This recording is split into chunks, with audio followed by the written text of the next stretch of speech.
Sure ka ba, Valerie, na tama yung dinaanan natin papunta sa hideout? Oo, tama yung dinaanan natin. Tara na.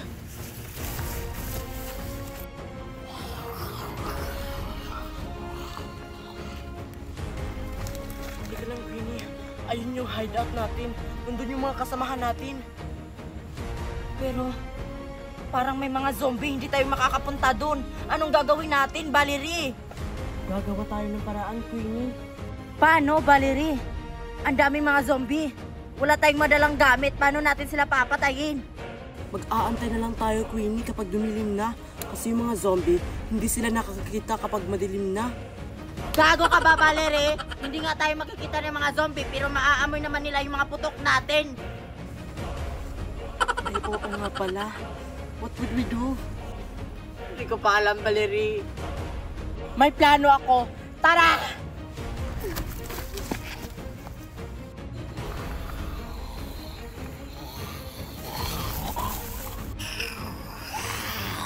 May zombie, Valerie. Anong gagawin natin? Oh God, Queenie!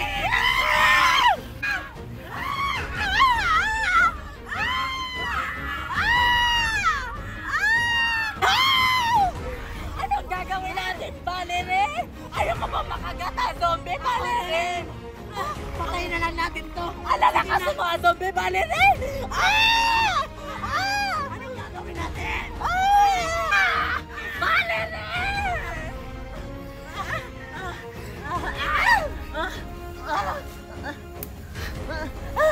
Takbo, Valerie!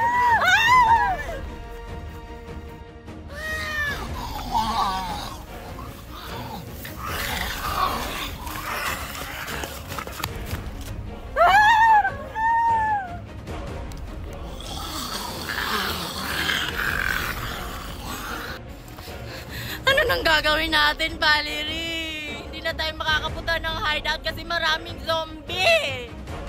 Isa na lang yung solusyon natin, Queenie. Kundi harapin ang mga zombie at labanan silang lahat! Yan na naman ang mga plano mong mali-mali!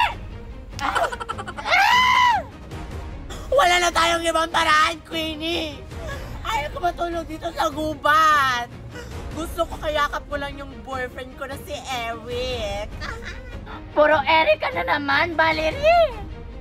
Wala na yung Eric mo! Baka naging zombie na yan! Hindi yan totoo! Buhay pa si Eric! Nandyan na sila!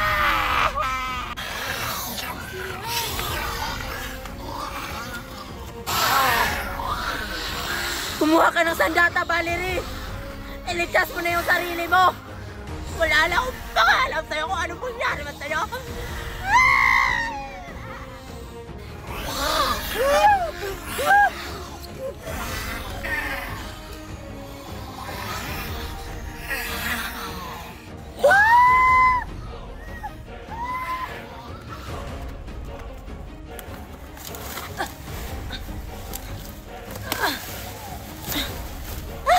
Manda kayo mga zombie kayo!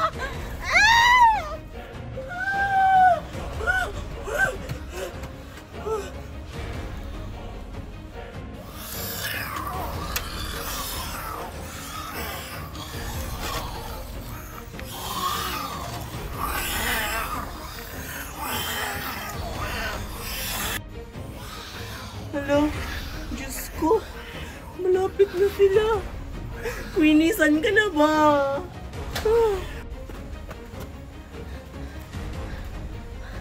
Nasaan na ba si Valerie? Nasa tabi ko lang yun kanina.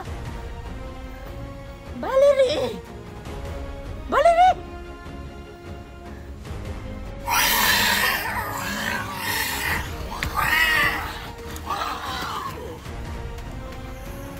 Gusto ko tulungan po ako.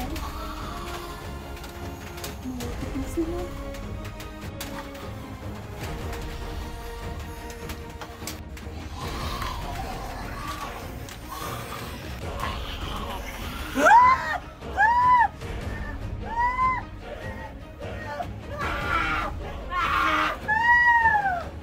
Valerie, papunta na ako!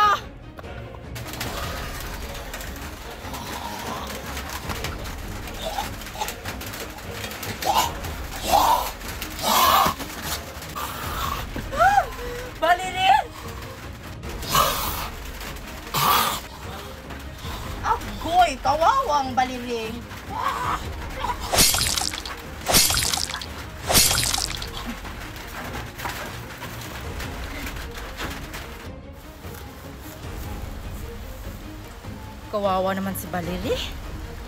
Ang tanga-tanga niya, promise. Bakit siya nagpakagat dun sa mga zombie? Kailangan agad makapunta ako dun sa hideout para maging ligtas ako. May mga zombie.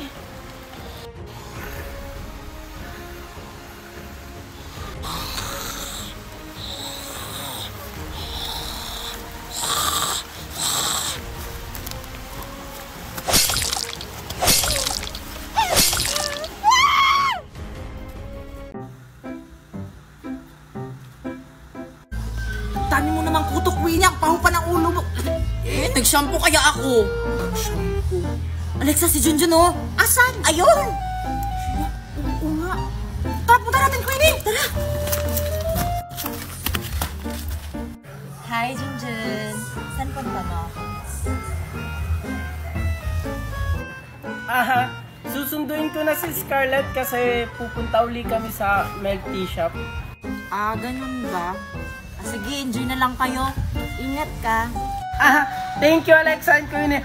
Sige, malilate na kasi ako. Bye-bye! Kailangan nating unahan si Junjun. Bakit? Anong gagawin mo, Queenie? Basta sumunod ka na lang. Tara, bilis! Ang galing-galing mo naman sa quiz kanina, Scarlett.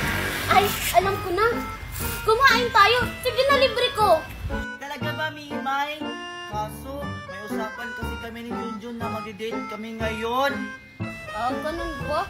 Sayang naman. Sige, sa susunod na lang. Bye-bye, Scarlett! Ang tagal naman ni Junjun. Kaya pa ako nag-aantay dito. Hi, miss. Ikaw pala yan, princess. Anong ginagawa mo dito? Sinong inaantay mo dito, Scarlett? Magagalit na si Scarlett.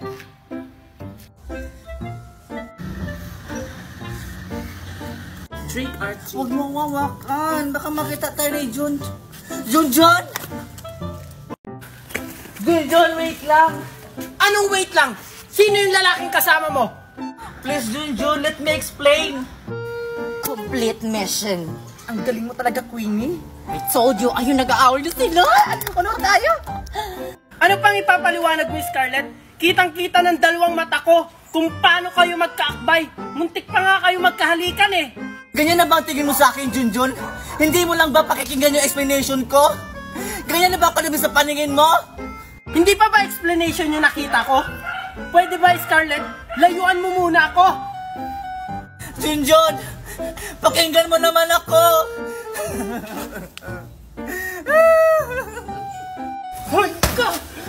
Junjun! Junjun, ano nangyari sa'yo? Bakit ka galit? Niloko kasi ako ni Scarlett. Kawawa ka naman, Junjun. Hindi mo yan deserve. Sabi ko naman sa'yo, Junjun, hindi ka tiwa-tiwala yung babae na yun. Kung ako sa'yo, hiwalayan mo na yan.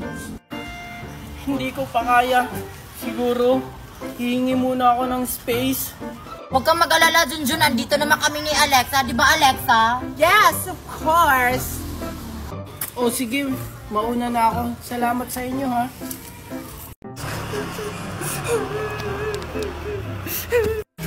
Ay, salamat. Busog na ako. Scarlett? Ba't kaya siya umiiyak? Uy, Scarlett, anong nangyari sa'yo? Ba't ka umiiyak? Kasi Mimay, si Junjun nakita kasi kami na magkatabi ni Princess. Kaya ayun nagalit. Ha? Bakit naman siya magagalit? Kasi princess lang naman yun. Tsaka di ba magkatabi lang kayo?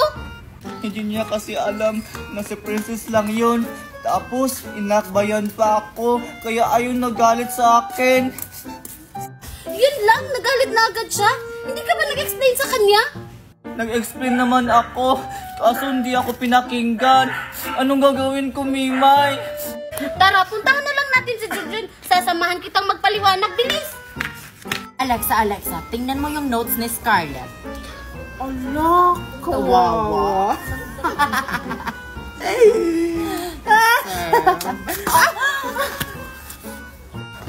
Nananadya ba kayo? May problema ba kayo sa amin? Oo, meron. Kasi kayo yung dahilan. Dahilan?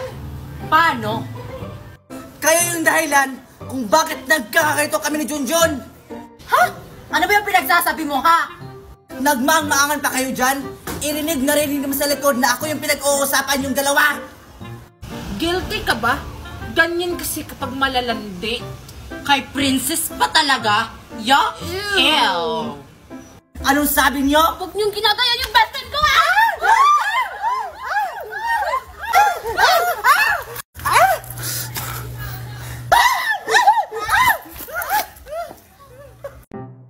Ana, sabi ng mami ko, nung pumunta siya sa mall, nakita niya si Aling Merit, may kasamang lalaki. Lalaki? Baka asawa niya. Hindi naman asawa ni Aling Merit yung kasama niya. Ibang lalaki. Hala? Ibang lalaki? So, ibig sabihin, may kabit si Aling Meret? Tumpak ka dyan, Ibana, kaya ipagkalat natin to sa buong barangay.